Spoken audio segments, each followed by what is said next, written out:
Shallow depression runs beside the main road. Water standing still and cold. Stricken figure strains to keep his head above, on the edge of letting go. He hears lines with better rhymes than he's written never before. Are the pen and ink to take them down? Whispered answer, nevermore.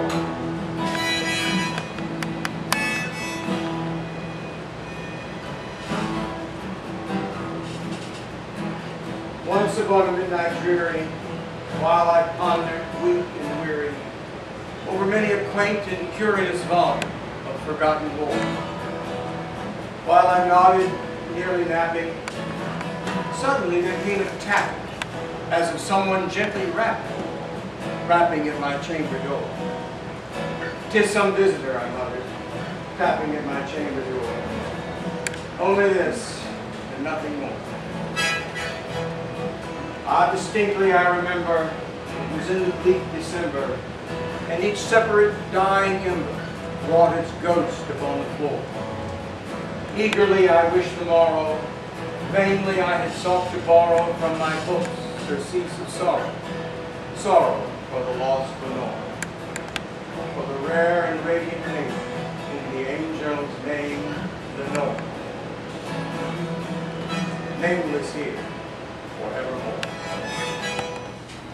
Presently my soul grew stronger, hesitating then no longer. "Sir," said I, "or madam, truly, your forgiveness I implore. But the fact is I was napping, and so gently you came rapping, and so faintly you came tapping at my chamber door, that I scarce was sure I heard you." Here I opened wide the door. Darkness there, and nothing more.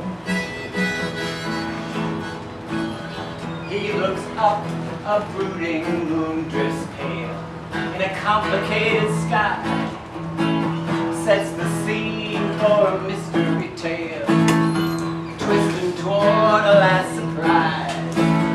Unknown readers await to learn what the ending has in store.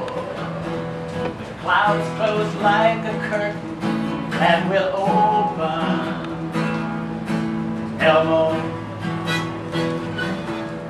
Deep into that darkness peering, long I stood there, wondering, fearing, doubting, dreaming dreams no mortal ever dared to dream before.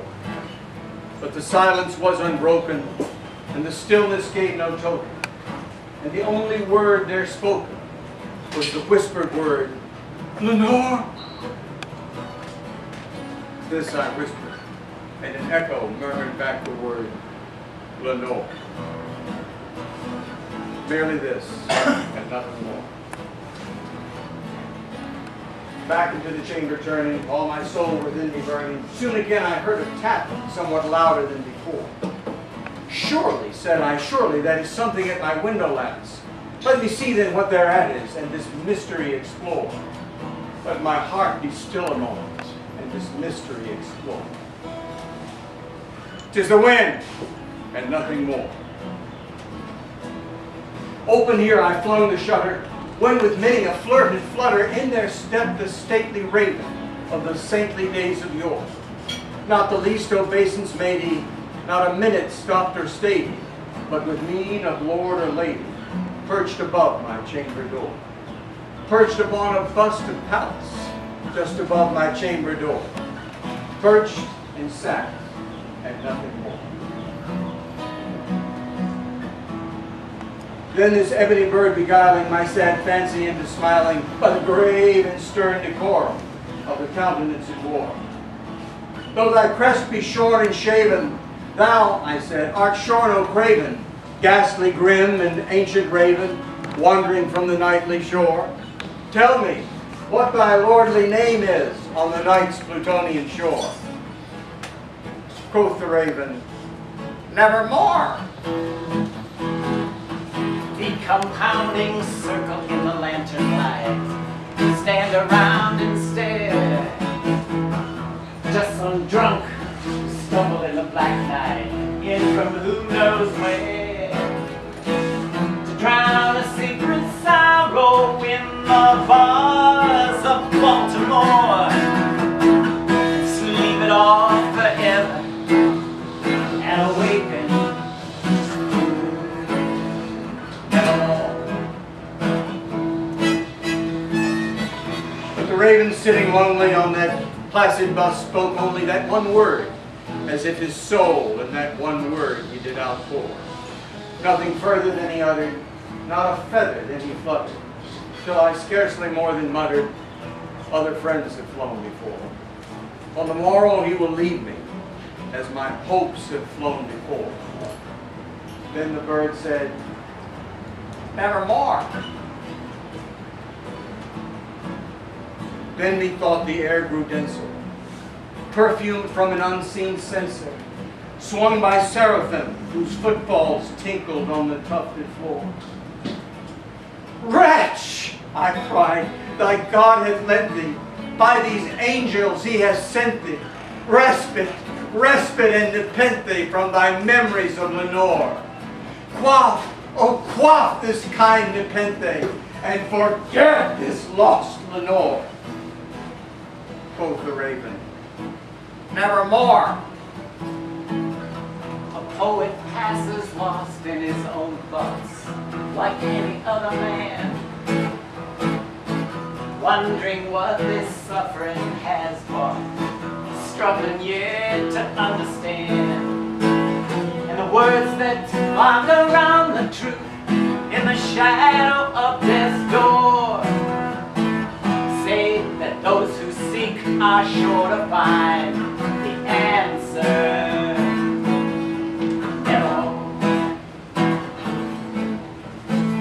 Prophet, said I, thing of evil, prophet still, if bird or devil, by that heaven that bends above us, by that God we both adore, tell this soul with sorrow laden, if within the distant Aidenn it shall clasp a sainted maiden, whom the angels name Lenore.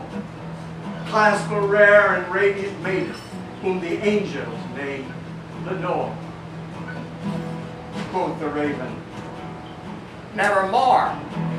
Be that word our sign in parting. Bird or fiend, I shrieked upstarting. Get thee back into the tempest and the night's Plutonian shore. Leave no black plume as a token of that lie thy soul had spoken. Leave my loneliness unbroken. Quit the bust above my door. Take thy beat from out my heart, and take thy form from off my door. Quoth the raven, Nevermore.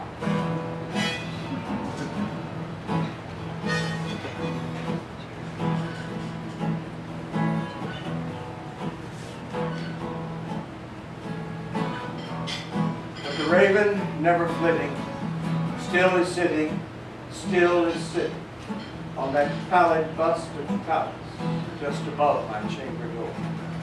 And his eyes have all the seeming of a demon's that is dreaming, and the lamplight o'er him streaming casts its shadow on the floor.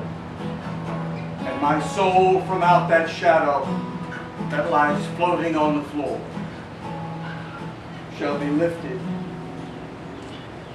nevermore. And the words that dance around the truth in the shadow of death's door say that those who seek are sure